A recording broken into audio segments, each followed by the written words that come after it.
प्रिय तीर्थस्वरूप आई व दादा यांना शिरसाष्टांग नमस्कार. आई, मी फक्त तुलाच पाहिले, कारण दादा मी 1 महिन्याचे असताना सोडून गेले. तू आली आणि तुझे दादा गेले असं कधीही मला बोलली नाही.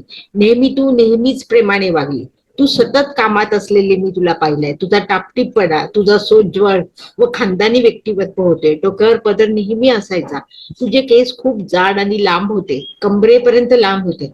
तू खूप गोरी आणि सुंदर डोळे होते. तू देखणी होती, त्यामुळे तुझे मुलं मुली सुद्धा सुंदर आणि देखणे झाले. तू खूप हुशार होती आणि तत्पर होती. तुला सकाळी भुपाळी म्हणताना बघायची. झाडावरील फुलं, तुळशी, मंजुळं सर्व काही भुपाळी म्हणत म्हणत तू तोडायची व देवाची पूजा खूप मन लावून करायची. तू नेहमी माळ जप करताना तुला पाहिले आहे. तू सर्व मुलांना व सुनांना खूप प्रेम दिले. मला पण खूप लाडाने व कौतुकाने मोठे केले.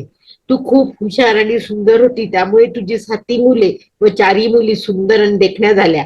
आई, मला तुझी रोज आठवण येते, कारण तू जे काही काम केले, मला वाढवले, ते अगदी म्हणजे वडील नसताना सुद्धा एकटीने सगळं सगळं दुःख गिळून आम्हाला वाढवलं. तू नेहमीच चांगले कर्म करत गेली, त्याचा परिणाम माझ्या मुलांवर झाला. मला तू चांगला पती दिला, त्यामुळे माझे मुलं देखील चांगले झाली. तू शिकली नव्हती, तू सही करायची. तुझी सही अजूनही आठवते. भ्र लिहायची आणि सरस्वतीबाई म्हणायची. मग मी तिला म्हणायचे की अगं हे भ्र काय, अगं माझे पती नाहीये ना म्हणून हे भ्र. ती कधी शिकली नाही, पण सही बुद्धी मात्र तिने सगळं अबकडे शिकली होती.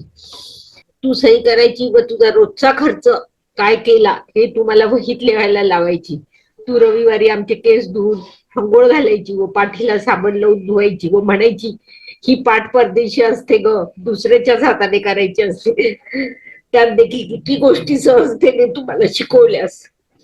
आमची परीक्षा असली तरी तू जागी राहायची. 5 वाजता उठून ती आम्हाला उठवून दूध चहा काय असेल ते आम्हाला त्यावेळेला द्यायची आणि स्वतः जपमाळ करत तिथं झोपते का काय, अभ्यास करते की नाही हे बघत अगदी म्हणजे डोळ्यात तेल घालून आम्हाला तिने वाढवलेले. अशा ह्या आदर्श आईचे मी खूप खूप खूप उपकार आहे माझ्यावर. त्यामुळेच आज मी एवढी सुंदर आणि इतकी चांगली सगळं काही मी करू शकत आहे. अशा ह्या माझ्या आईला मी खूप खूप धन्यवाद धन्यवाद.